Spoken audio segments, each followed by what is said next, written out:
Welcome back दोस्तों, स्वागत है आपका लेटेस्ट एक्सेल के नई वीडियो में। यहाँ पर हम लोग बात करेंगे कुछ नए शॉर्टकट कीज़ की जो आपको डेटा में काम करने में काफ़ी हेल्पफुल रहेंगे। तो सबसे पहले हम लोग बात करते हैं एक बड़े आसान से फीचर की, फ़िल्टर। अगर आप लोग अभी फ़िल्टर लगाते हैं तो आप लोग फ़िल्टर कैसे लगाते होंगे? होम टैब में जाते होंगे, सॉर्ट एंड फिल्टर में जाते हैं और फिल्टर को यूज़ करते हैं। तो जैसे ही आप फिल्टर पे क्लिक करते हैं तो आपका डाटा फिल्टर लग जाता है, जैसे आप यहाँ पर देख सकते हैं। अब इसमें से मुझे कुछ चूज़ करना है तो मैं सिंपली क्लिक करके यहाँ पर एंट्री कर सकता हूँ। बट अगर इसी प्रोसेस को मुझे थोड़ा सा फास्ट वे से करना हो तो मैं कैसे करूँगा?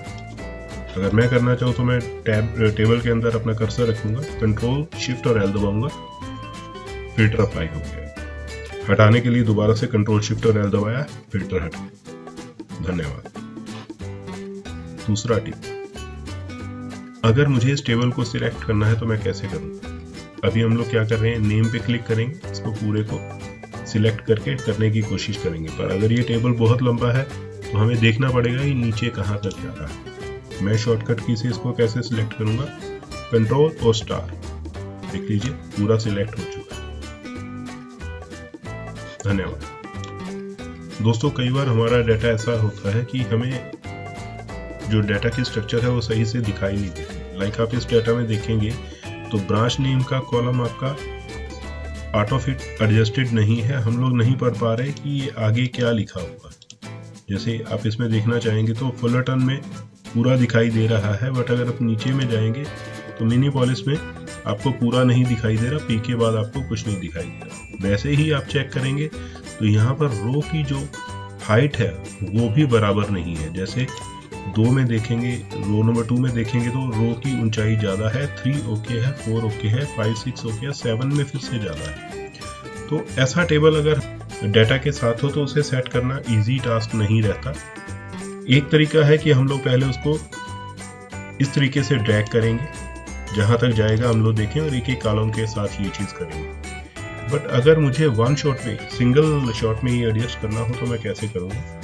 पुराना टिप याद करते हैं, टेबल को सिलेक्ट करने का, कंट्रोल स्टार यानी कि एस्टिक। अब मैं एक शॉर्टकट की का इस्तेमाल करूंगा, पहले रो के लिए फिर कॉलम के लिए, Alt HOA। आप देखेंगे सारी कंप्लीट रोज हाइट बिल्कुल एडजस्ट हो चुकी है। अब मैं कॉलम के लिए शॉर्टकट की यूज करूंगा, Alt HOI। आपका टेबल बिल्कुल परफेक्ट तरीके से तैयार है। धन्यवाद। आइए बढ़ते हैं टिप नंबर 4 की ओर। हमें कई बार कॉलम को सिलेक्ट करना होता है तो हमें माउस को उठाने की आवश्यकता नहीं है। कीबोर्ड से सिलेक्ट करने का तरीका है कि किसी भी सेल में क्लिक करिए, आपको जिस भी कॉलम को सिलेक्ट करना है, कंट्रोल स्पेस बार को प्रेस करिए, आपका कॉलम सिलेक्ट हो जाएगा। चलिए बढ़ते हैं अब टिप नंबर 5 की ओर। अगर मुझे ये देखना है कि मेरे इस नेम वाले कॉलम के अंदर कई डुप्लीकेट नाम दिखाई दे रहे हैं, बट मैं एकदम से नहीं देख पाऊंगा, डाटा ज़्यादा हो, तो मैं कैसे सिलेक्ट करूंगा? मैं कॉलम को सिलेक्ट करूंगा, अगेन शॉर्टकट वही, कंट्रोल स्पेस बार। अगर मुझे चेक ही करना है खाली कि डुप्लीकेट डाटा कौन कौन सा है तो conditional formatting, highlight cell rules में जाऊंगा, डुप्लीकेट वैल्यू। ओके, आप देख पाएंगे जहां जहां मेरे डबल नाम थे वो सिलेक्ट हो चुके हैं।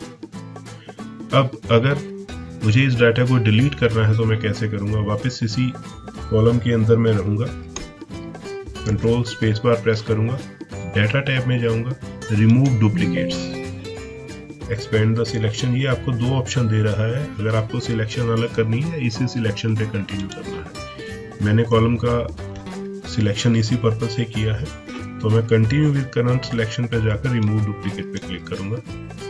मुझे ओके, आप देखेंगे डुप्लीकेट नेम सारे डिलीट हो चुके हैं। Thank you. ऐसे ही और प्रोडक्टिविटी टिप्स को सीखने के लिए हमारे साथ जुड़े रहिए। चैनल को सब्सक्राइब करना ना भूलिए। धन्यवाद। मिलते हैं नए वीडियो में।